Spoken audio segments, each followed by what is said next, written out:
Visa ছাড়া যদি India যাওয়া যায় তাহলে আর ভিসার ঝামেলা কেন বলুন তো। আজকে আমি দেখাবো ভিসা ছাড়া কিভাবে ইন্ডিয়ার মাটিতে ঘুরে আসলাম। কি অবাক হচ্ছেন? চলো দেখাই।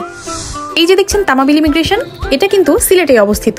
ইনফ্যাক্ট সিলেটের অনেকাংশই ভারতের বর্ডারের সঙ্গে। এই যে সিলেটের সব বড় বড় পাহাড়, এগুলো সব মেঘালয়ের পাহাড়। সিলেট থেকে যারা ইন্ডিয়া যেতে চায় তারা তো অবশ্যই তামাবিল ইমিগ্রেশন হয়ে যায়। তবে সিলেট ছাড়াও বাংলাদেশের অন্যান্য জায়গা থেকে যদি আপনার টার্গেট থাকে আপনি মেঘালয়ে ঘুরতে যাবেন, তাহলে কিন্তু এই বর্ডারটা আপনার জন্য বেস্ট, কেননা এই বর্ডারটা ক্রস করলেই কিন্তু মেঘালয়।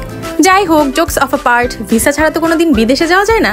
তবে আমরা যেটা করেছি, যেহেতু সিলেটে ঘুরতে এসেছিলাম, সো ভাবলাম তামাবিল বর্ডারটা দেখে যাই। আর তামাবিল বর্ডার দেখতে আসলে কিন্তু আপনি ইন্ডিয়ার মাটিতে নিমিশেই পা রাখতে পারবেন। তবে ইন্ডিয়ার মাটিতে পা রাখলেও ইন্ডিয়ার ভেতরে ঢুকতে পারবেন কিনা সেটা কিন্তু কোয়াইট আনশিওর। যাই হোক, কেউ মন খারাপ করবেন না, ইন্ডিয়ার ভিসা কিন্তু খুব তাড়াতাড়ি খুলে দিবে ইনশাল্লাহ।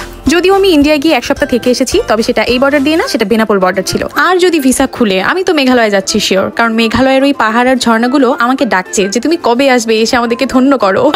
Anyway, jokes of a part, চলুন এবার তামাবিল বর্ডারটা ভালো করে দেখে আসি। ওই পাশে যে মানুষগুলোকে দেখতে পাচ্ছেন, ওরা কিন্তু ইন্ডিয়ান।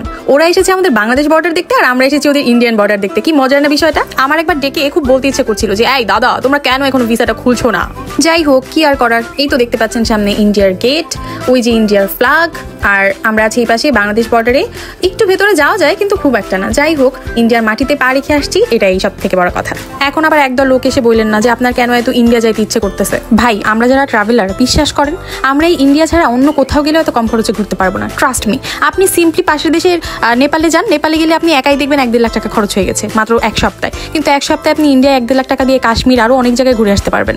সো আসলে সত্যি কথা বলতে ইন্ডিয়ায় ঘোরাটা সো মাচ চিপার দেন আদার কান্ট্রিজ, এটা মানতেই হবে। যাই হোক, বর্ডার ঘুরে আমাদের দেশের ফ্ল্যাগের সঙ্গে ছবি তুললাম, ইন্ডিয়ার ফ্ল্যাগের সঙ্গে ছবি তুললাম, তারপর আবার রওনা দেওয়ার জন্য চলে আসলাম। কেমন লাগলো সবাই জানাবেন। সবাই অনেক ভালো থাকবেন। ফলো মামেন নুহাস ব্লগ।